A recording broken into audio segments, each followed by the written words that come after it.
আর room. এখানে বাথরুমে সব কিছুই আছে। তুমি আগে গিয়ে ভিতরে ঢুকে ফ্রেশ হয়ে এসো। আমি বুয়াকে তোমার খাবার দিতে বলি, তারপর সবার সাথে পরিচয় করে দেব। শামীম মাথা নাড়িয়ে হ্যাঁ বলল। তারপর শামীম রুমে ঢুকলো। রুমটা আগে থেকে সাজানো ছিল। একটা রুমে যা যা লাগে তার সব কিছুই আছে রুমের মধ্যে। শামীম রুমে এত কিছু দেখে অনেকটা অবাক হলো, কারণ এর আগে শামীম এমন রুম দেখে নাই। আর খাট, শামীম তো ওর জীবনেও খাটে থাকে নাই। আর এখানে যে খাট আছে, সোফা আছে, টিভি আছে, শোকেজ আছে, জানালা আছে, টেবিল, ড্রেসিং টেবিল, সব কিছুই আছে। শামীম এত কিছু দেখে মনে মনে ভাবতেছে সে স্বর্গে আছে নাকি। তাই সে তার হাতে চিমটি কাটলো। শামীম আর অত কিছু না দেখে ফ্রেশ হতে গেল তার ব্যাগ রেখে। ফ্রেশ হয়ে এসে শামীম একটা ভালো দেখে শার্ট আর প্যান্ট পরল। কিন্তু শামীমের শরীরের চেয়ে দুটোই অনেক বড় আর ঢিলা। আপনার সন্তানকে কোরআন এবং দ্বীনের শিক্ষা দিন। শামীম বাইরে বের হয়, ডাইনিং টেবিলে বসে কাচের প্লেটে খাবার খেলো। এইরকম খাবার শামীম তার জীবনেও খায়নি, তাও আবার এমন আলিশানভাবে। খাওয়া শেষ হলে শামীমকে রাজু সোফাতে বসতে বলল। শামীম রাজু সাহেবের কথা মতো খাওয়ার টেবিল থেকে উঠে সোফাতে গিয়ে বসলো। রাজু তার বউ, ছেলে মেয়ে সবাইকে ডেকে নিয়ে আসলো। সাথী, এই হচ্ছে তোর টিচার, আর মোর্শেদা রাফি এর নাম শামীম, যার কথা তোমাদেরকে বলেছিলাম। রাজু আর তার 9 বছরের ছেলে রাফি শামীমকে মেনে নিতে পারলেও সাথী আর রাজু সাহেবের বউ শামীমকে মেনে নিতে পারল না। শামীমকে দেখে মা মেয়ে দুজনেই নাকে হাত দিয়ে চেপে ধরল। আপু, এই ছেলে তো আমাদের বাসার কাজের লোক হওয়ার যোগ্যতা রাখে না, আর তার কাছে কিনা আমি পড়বো? অসম্ভব আপু। তোমার কি কাণ্ডজ্ঞান বলতে কিচ্ছু নেই? এইসব এতিম ছোট লোক কিসব পোশাক পরেছে, তাকে বাসায় জায়গা দিতেছো? দেখেছো কিসব পরেছে? আর ওর কাপড় থেকে কী সব গন্ধ বের হচ্ছে। প্লিজ ওকে বের করে দাও, আমার দম বন্ধ হয়ে আসতেছে। মামুনি দেখো, পায়ের ছেঁড়া স্যান্ডেল পরেছে, আর দেখতে কেমন পাগলদের মতো লাগছে। আমি এর কাছে পড়তে পারবো না। আর দেখো, আমাদের দামি সোফা নষ্ট করে ফেললো এই ছেলে। মামুনি, বের করো, ওয়াক। সাথী ওয়াক করতে করতে বেসিনে গেল, আর মোর্শেদা বেগম একটু দূরে সরে দাঁড়ালো। শামীম ওদের মা মেয়ের কথা শুনে লজ্জা আর শরমে মাথা নিচু করে রাখলো। এই তোমাদের মা মেয়ের এসব বাজে স্বভাব গেল না, তাই না? ও গরিব হতে পারে, কিন্তু অনেক ভালো ছেলে। আল্লাহ ওর মতো করে আমাদেরকেও বানাতে পারতেন। মানুষ হয়ে আরেকটা মানুষকে কেমন করে ঘৃণা করতে পারো তোমরা? এই হচ্ছে তোমার সমস্যা। এইসব ছেলের জায়গা এই বাসাতে হবে না। তুমি নিশ্চয়ই বাসা থেকে বের হতে চাচ্ছ না। শামীম এখানে থাকবে, আর সাথী শামীমের কাছে পড়াশোনা করবে, এটাই শেষ কথা। আর কেউ যদি শামীমের সাথে বাজে ব্যবহার করেছ, তার জায়গা বাসাতে হবে না, এই আমি বলে দিলাম। মা মেয়ে দুজনে দুজনের দিকে তাকাতে থাকলো। সাথীর অবস্থা খারাপ দেখে মোর্শেদা বেগম চোখের ইশারায় সাথীকে চুপ থাকতে বললেন, এবং শামীমকে তাড়ানোর পায়তারা সে করতেছে। সাথী তার মায়ের ইশারা বুঝতে পেরে চুপ করে থাকলো। ঠিক আছে, তাই হবে। মোর্শেদা আর সাথী দুজনে তাদের রুমে চলে গেল। সাথী তার রুমে গিয়ে ভাবতেছে কি করে এই শামীমের বাচ্চাকে বাসা থেকে তাড়িয়ে দেওয়া যায়। অপরদিকে মোর্শেদা বেগমও তাই ভাবতেছে। রাফি শামীমের কাছে গিয়ে ওর ছোট হাত দুটো দিয়ে শামীমের মাথা তুলল। ভাইয়া, তোমার কি মন খারাপ হয়েছে? ভাইয়া, মন খারাপ করো না, আম্মু আর আপু একটু খারাপ। ওদের কথায় কিছু মনে করো না তুমি শামীম। আর শোনো, কে কি বলে বলুক, কখনো বাসা ছেড়ে যাওয়ার কথা মুখেও তুলবে না বলে দিলাম। সত্যি বলতে, এই শহরে যেমন ভালো মানুষ আছে, ঠিক ততগুলো খারাপ মানুষ আছে। সবাই তোমার মতো সহজ সোজা না। অন্য কেউ হলে এতক্ষণে ওদের মা মেয়ের কথা উত্তর দিয়ে দিত। না না সাহেব, আমি কিছুই মনে করি নাই। তাহলে রুমে গিয়ে ঘুমাও, সকালে আবার কথা হবে তোমার সাথে। শামীম মাথা নিচু করে রুমে গেল। তারপর ব্যাগ থেকে সব কাপড় বের করে আলনাতে রাখলো। শামীম সব কাজ শেষ করে বিছানায় গেল ঘুমাতে। শামীম বিছানাতে যাওয়ার পর দেখল বিছানা অনেক নরম। এখন যদি বিছানায় গা হেলিয়ে দেওয়া যায় তো ঘুম ধরে যাবে।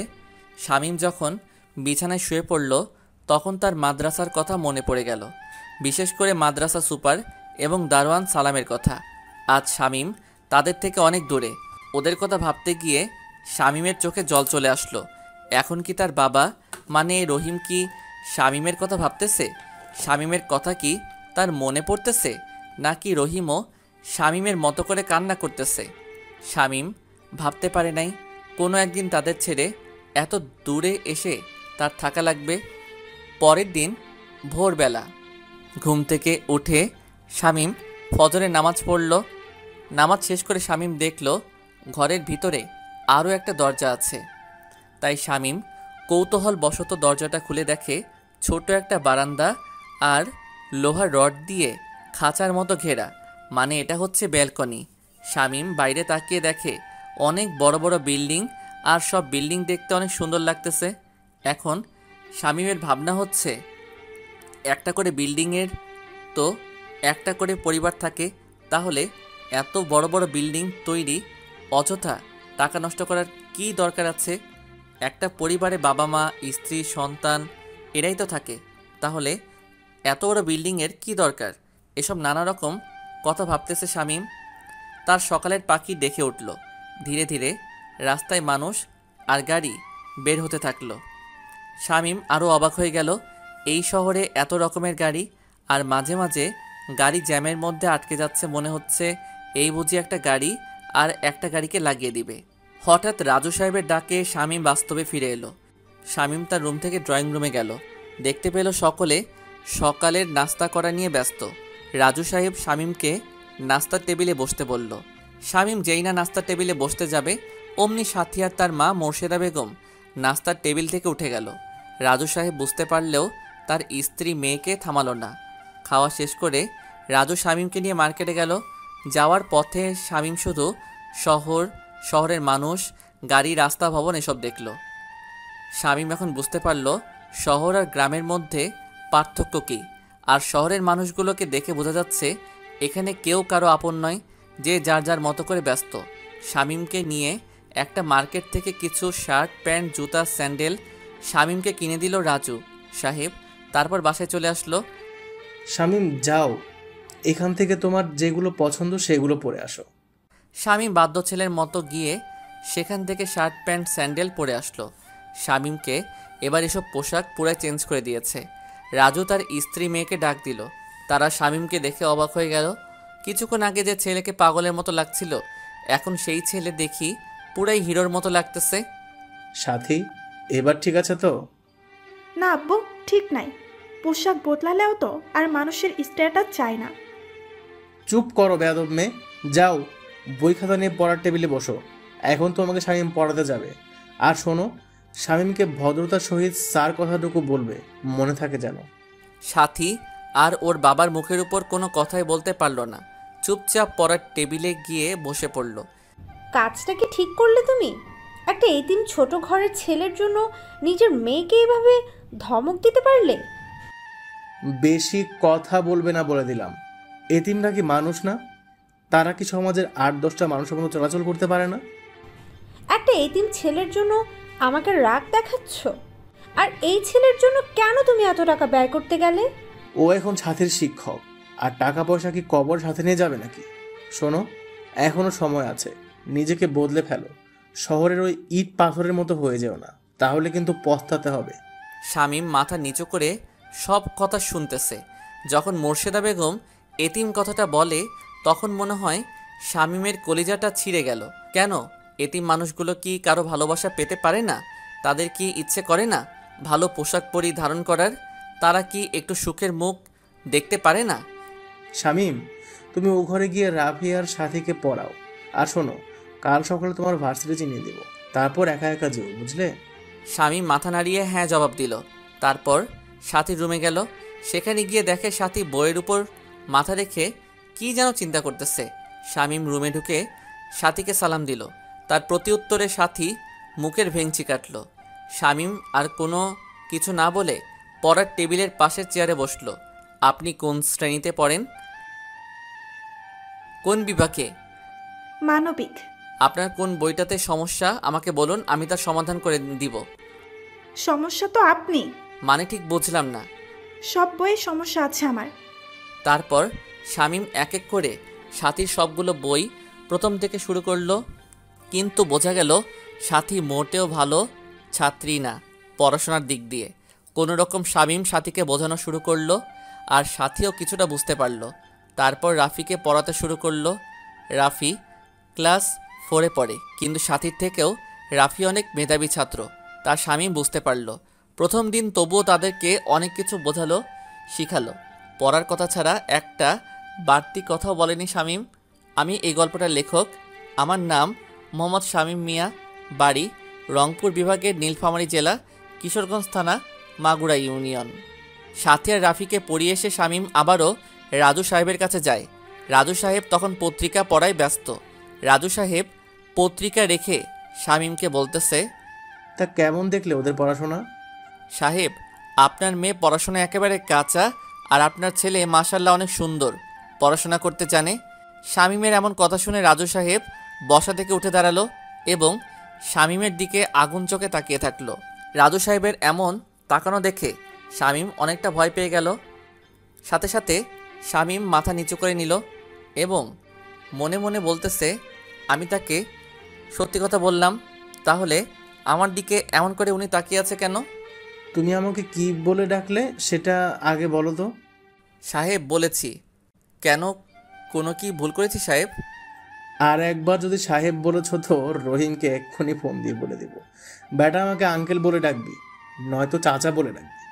তুই তো গ্রামের ছেলে, আমিও গ্রামের, কিন্তু এই শহরে এসে পুরাই শহরের মানুষ হয়ে গেছে, কিন্তু গ্রামের কিছুই বলি নাই। এখন থেকে চাচা বা আঙ্কেল বলে ডাকবে, তাহলে প্রাণটা জুড়িয়ে যাবে। এবার বুঝতে পারলো আসল ঘটনা কোথায়। ঠিক আছে চাচা, আপনাকে আমি চাচা বলেই ডাকবো। আমি জানি আমার মেয়েটা পড়াশোনায় অনেক দুর্বল, তাই তো তোমাকে এখানে নিয়ে আসা। আমি চাই আমার মেয়েকে তুমি সব দিক থেকে ভালো করে দিবা। ইনশাল্লাহ চাচা, আমি চেষ্টা চালিয়ে যাব। চাচা, একটা কথা বলি। হ্যাঁ বলো, কি কথা? আব্বাকে একটু ফোন দিবেন, অনেক দিন আব্বার সাথে আমার কোনো কথা হয় না। আরে বেটা, আসার দুদিন হলো আর তাতেই বলতেছিস অনেক কথা হয় না? এত ভালোবাসিস রহিমকে তুই? ওই একজন ব্যক্তি আছে যে আমাকে নিজের সন্তানের মতো করে ভালোবাসে। রাজু পকেট থেকে ফোন বের করে রহিমকে ফোন দিল। রহিমের সাথে কিছু কথা বলে শামীমকে ফোন এগিয়ে দিল। শামীম ফোন কানে দিয়েই কান্না করা শুরু করে দিল। আব্বা, তুমি কেমন আছো? আমাকে কি ভুলে গেছো? আব্বা, আমার না তোমাকে দেখতে মন চাচ্ছে, তুমি এখানে একবার আসো। যাব, এভাবে কান্না করিস কেন? এখনো কি তুই সেই ছোট শামীম আছিস? দেখ বাবা, এভাবে কাঁদিস না, আমার অনেক কষ্ট হয়। রহিমের সাথে যত কথা শামীম বলেছে সব কথা কেঁদেই বলেছে। শামীম অনেক দুর্বল একটা ছেলে, তাকে সাহস দেওয়ার মতো ওই একজন রহিমই ছিল। রহিম শামীমকে নানা রকম কথা বলে বোঝায়, রাজুর পরিবারের সবার কথা শুনতে বলে, কেউ কিছু বললে মন খারাপ যেন না করে, কারো কোনো কথার যেন উত্তর না দেয়। ভালোভাবে থাকতে বলল, ভালোভাবে পড়াশোনা করতে বলল, ঠিকমতো খেতে বলেছে, আর রহিমের চিন্তা যেন না করে, আর রহিম ঠিক সময় মতো চলে আসবে। আরও অনেক কথা বলে ফোন রেখে দেয়। এমনভাবে কান্না করলে রহিম তো মনে করবে আমি তোমাকে কতই না মেরেছি। আর এমন হবে না চাচা। ঠিক আছে, রুমে গিয়ে বিশ্রাম নাও। শামীম যখন রুমে যাবে ঠিক সেই সময় মনে পড়ে শামীমের তো বই কেনা হয় নাই, তাই রুমে ঢুকতে গিয়েও আবার রাজু সাহেবের কাছে ফিরে আসে। কিছু বলবি কি? চাচা, আমার তো কোনো বই কেনা হয় নাই। কালকে ভার্সিটি থেকে ফেরার পথে কিনে দিব, বুঝলে? শামীম মাথা নেড়ে হ্যাঁ সূচক জবাব দিয়ে রুমে গেল। রুমে গিয়ে মার্কেট থেকে নিয়ে আসা সব পোশাক বিছানা থেকে নিয়ে আলনাতে রাখলো। তারপর বাথরুমে গিয়ে চোখে মুখে পানি দিয়ে রুমে এসে বিছানাতে বসলো। শামীম বিছানাতে বসে ভাবতে থাকে, দুনিয়ার মানুষগুলো কতই না বৈচিত্র্যময়, একজন ভালো তো দুজন খারাপ। এখানে মানুষের টাকা পয়সা পোশাক সব কিছু। শামীম ভাবে এতিমখানায় সে অনেক ভালো ছিল, ওখানে সবার সাথে মিশতে পারতো, থাকতে পারতো, আর এখানে যে যার সে তার। এখানে বোঝা গেল আপন ছাড়া পর মানুষ কখনোই ভালো হয় না। হঠাৎ শামীমের রুমে রাফি চলে আসে। ভাইয়া চলো বাইরে গিয়ে খেলবো, আমার বন্ধুগুলো নিচে আছে। এখানে তো কোথাও খেলার জায়গা নাই ভাই। বাসার নিচে যে ফাঁকা জায়গা আছে সেখানে। শামীম আর কোনো কথা না বলে রাফিসহ নিচে চলে আসলো। এসে দেখে বাসার সামনে তেমন বড় জায়গা নয়, তবে ছোট বাচ্চাদের খেলা করার মতো উপযুক্ত জায়গা। গ্রামের ছেলেমেয়েগুলো কত বড় বড় মাঠে খেলা করে, আর শহরের ছেলেমেয়েগুলো ঘরবন্দি মোবাইল টিভি এসব নিয়ে থাকে। শহরে পা ফেলার জায়গা নাই, আর গ্রামে কত শত জায়গা।